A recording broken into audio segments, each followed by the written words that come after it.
Hi everyone, Assalamu alaikum. Welcome my dear lovely viewer, Master House 24 YouTube channel. Today we are going to discuss interesting lesson. What is this? সেটা কি?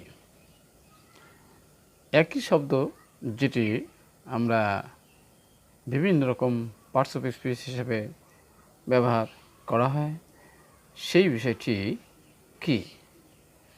আমরা জানি বন্ধুরা down একটি শব্দ। Down মানে আমরা জানি এখানে অ্যাডভার্ব হতে পারে, ভার্ব হতে পারে, প্রিপোজিশন হতে পারে। তাহলে কিভাবে আমরা ভার্ব, নাউন, অ্যাডজেক্টিভ, অ্যাডভার্ব হিসাবে এই ডাউন শব্দটি ব্যবহার করা যায় সেই বিষয়টাই আজকের ভিডিও থেকে আমরা জানব। আর তোমরা যারা এই বিষয়টি জানতে চাও অবশ্যই সাথে থাকবে, আর সেই সাথে অবশ্যই আমার চ্যানেলটি সাবস্ক্রাইব করবে। আর যারা সাবস্ক্রাইব করছো many thanks to subscribe my YouTube channel Master House. So now we can start our main topics. Down এই শব্দটি একই সাথে বিভিন্ন রকম পার্টস অফ স্পিচ হিসাবে ব্যবহার করা যায় বা আমরা ব্যবহার করে থাকি। তোমরা যারা জানতে চাও অবশ্যই আমার সাথে থাকবে বিষয়টি জানতে এবং তোমাদের বাস্তব জীবনে যাতে সুন্দরভাবে সেটি অ্যাপ্লাই করতে পারো। তাহলে প্রথমে আমরা ডাউন অ্যাজ নাউন হিসেবে কীভাবে ব্যবহার করা যায় সেটি আমরা জানার চেষ্টা করব।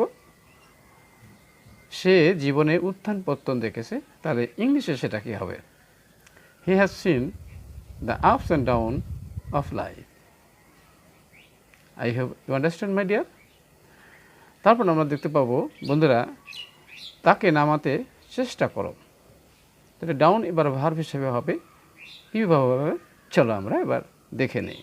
ট্রাই টু ডাউন হিম, অর্থাৎ তাকে নামানোর চেষ্টা করো, তাকে নামানোর চেষ্টা করো। Try to down him. Next আমরা দেখব বন্ধুরা, ডাউন অ্যাজ অ্যাডজেক্টিভ হিসাবে ব্যবহার করা যায় সেটি এবার আমরা জানার চেষ্টা করি। তাহলে টার্মিনালমুখী অভিমুখী ট্রেনটি ছেড়ে গিয়েছে। কি? টার্মিনাস অভিমুখী ট্রেনটি ছেড়ে গিয়েছে। তাহলে ইংলিশে কি আমরা বলতে পারি? The down train has leaved the station. Down train has leaved the station. I hope you understand my dear. Next আমরা জানবো বন্ধুরা, ডাউন অ্যাজ অ্যাডভার্ব কীভাবে হয় চলো এবার আমরা জানার চেষ্টা করি। সেটা কি? রয়্যাল জর্জ নেমে গেল, তাহলে কী হবে? Down went the Royal George. Okay, তাহলে আমরা বুঝতে পারছি নিশ্চয়ই ডাউন প্রিপোজিশন হিসাবে ব্যবহার করা যায় সেটি এবার চলো জানার চেষ্টা করি। সে পাহাড় থেকে নিচে নেমে গেল, তাহলে ইংলিশে আমরা সেটা কি বলতে পারি?